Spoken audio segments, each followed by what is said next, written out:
All right, guys. In this episode, we're going to get everything welded up. We got the bars on the table, got it jigged up. We got everything cleaned and ready to weld. We're going to get this sub-assembly welded up and then hopefully get it into the car in this episode.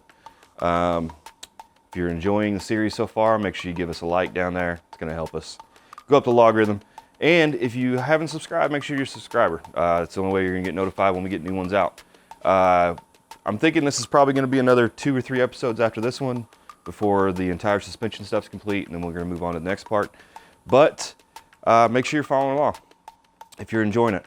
One little tip I wanted to give you before I started welding everything is something that it should be known by most guys that do chassis, but if you're a new guy doing this type of stuff, it's really important. You can see down here I've got a hole drilled where this tube meets the other part of the frame rail. If you try to weld this all the way around, you're going to end up with a pressure vessel and it's going to try to blow the end of your weld out. So I always drill a hole in both sides that the tube's going to be meeting at, and that will eliminate all that pressure buildup. So make sure you get that done before you weld a tube between 2 tubes to be able to off gas or pressure out. So let's go ahead and get this stuff welded up.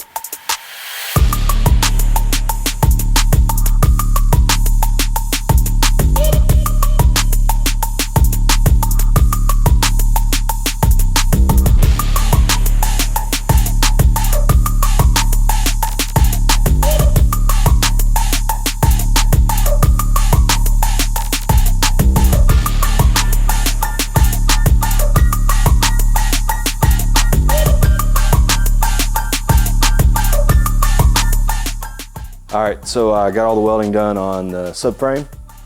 I'll show you that. And then the next part is to get the frame rails cleaned up so that this can be slid into place. Make sure everything's good to go. I did realize there's gonna be one small issue, and I'll show you real quick when I show you the weldment. All right, here's the finished welded subframe. As you can see, everything was TIG welded.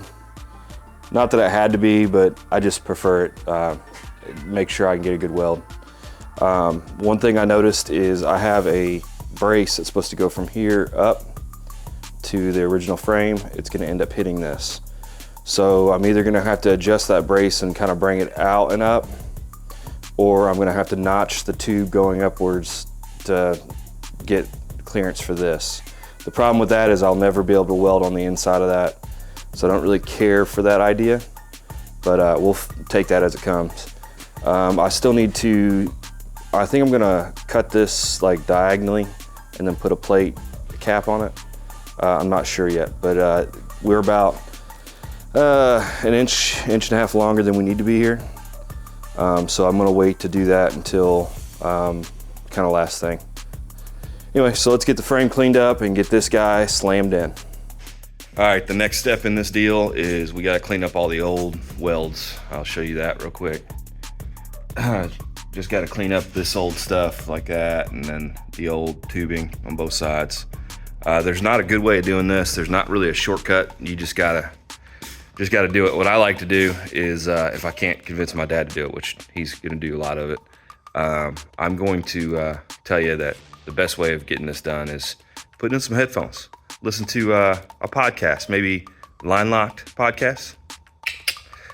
So we're gonna get after this and get this cleaned up so we can test fit the piece we welded up, and hopefully all that goes well and we'll get it welded in. I'm not sure how far we're going this part series, but we'll try to get a lot of it done, get maybe that lower mounted up. All right, so we're gonna time lapse you into cleaning all this junk up.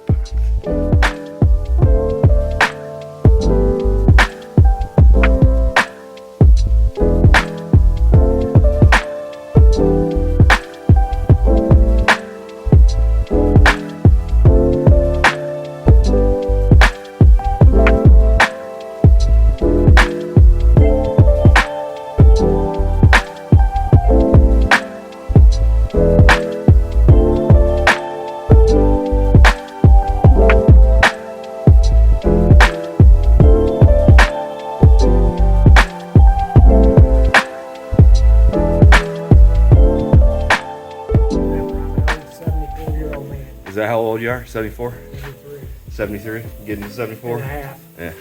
I like to say I'm whatever, because Marcita said before she's over there now. Oh, Cougar then, huh? All right, we got everything cleaned up. As you can see in the time lapse up there, Dad got most of it. What are you, about 4 hours at it? Yep. And then about that much debris, grinding dust anyway. And then what we did was we just kind of cut big sections out, as big as we can, and then you just had to grind the welds. It is what it is. We're about to stick up the little cross member and see how close we are. We can't go all the way up because this is going to be in the way, but I want to make sure that we're at least in the ballpark before we cut these off. All right, we'll take a look at that. All right, it's a couple days later. We did test fit the frame down here, and it does fit. Makes a real nice tight fit against the frame rails, and the control arms were in the right position from referencing what was already there right here. Unfortunately, they interfered with each other, so we couldn't get a good video or picture of that, so you're just gonna have to take my word for it. The next step is we're gonna cut the old lower stuff out, get it grinded and cleaned up, and then today or tomorrow morning, we're gonna get this welded up and then start getting the braces, the uprights going up to the frame. All right, so that's what's next. All right, we got all the old stuff cut out. That's pretty much all of it. Still gotta do some cleanup before we can get this fitted up. One little, I don't know if it's tip, but just it's easier that I found. If you use a Sawzall, try to cut as close to the weld, so I can get a light on it, as close to the weld as possible, even through it, so you have less cleanup on all these. You can see it there better. So I only had to grind that much off the weld. Makes it a lot faster and easier. So that's what we're gonna do next, or I'm gonna do next, is get all this cleaned up. I ended up cutting some steering components off too, because I knew that this isn't gonna be in the right spot from before, since we were raising the rack. So I went ahead and cut that off, get everything cleaned up, and then I'll figure out some way of holding this subframe up so I can get it tacked up. I'm in the shop by myself today, so we're just gonna have to figure it out, adapt and overcome. All right, got everything cleaned up. As you can see, everything's nice and smooth where those tubes went in. I also took the time to go ahead and clean up these edges and underneath where that weld will be whenever we get the bar in. So the next step is to get some way of putting this up here and holding it so I can make sure everything's good. My idea is just put a brace across the two and hold up there, and on the front, just use like a lift stand to hold the front. So we're gonna see if that'll work. If it doesn't, I may have to wait till maybe tomorrow when Chris can come out and help me out. Wanted to show you the biggest benefit of having the BenPack or BenTech software is when you're trying to make a piece like this. So you got a coped one end, and the other end is a 90 that's going to go into the frame rail, which you'll see when we get this stuff tacked in. But not only that, but there's a degree there, 5 degrees from this end to this end, and the same to the tube. That's where these little tube wraps come in handy.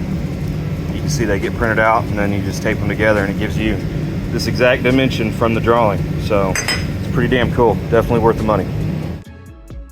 All right, here's that lower subframe, heavily tacked into the car. I lost some footage of cutting out the old bars, and I apologize. It was just a time lapse anyway, so you may not be fancy that type of video. But anyway, we got it installed, and we got it one side kind of mocked up to figure out how we're going to design this upper arm, and that's going to come in the next episode of this. But as you can see, looking pretty good. One thing I wanted to point out is this little cut right here, our notch. These are really hard to do without that software. Not that it can't be done. I did it for years without it. But this is where that BenTech software really comes in handy. It gives you that notch, and it fit up perfectly. It didn't have to do anything other than slide it in there. So if you take really good measurements and you use that software correctly, you can get that type of fit. Really awesome stuff. All right, so that's gonna be it for this episode. Make sure you're subscribed if you wanna continue following along. The next one, we're gonna be building the upper control arm mounts. There is some intricacies to that you'll find out. It wasn't as straightforward as I originally thought it was gonna be. We had some issues with the shock tower getting in the way, the upper mount getting in the way of the upper control arm and the shock itself. So we had to design around that.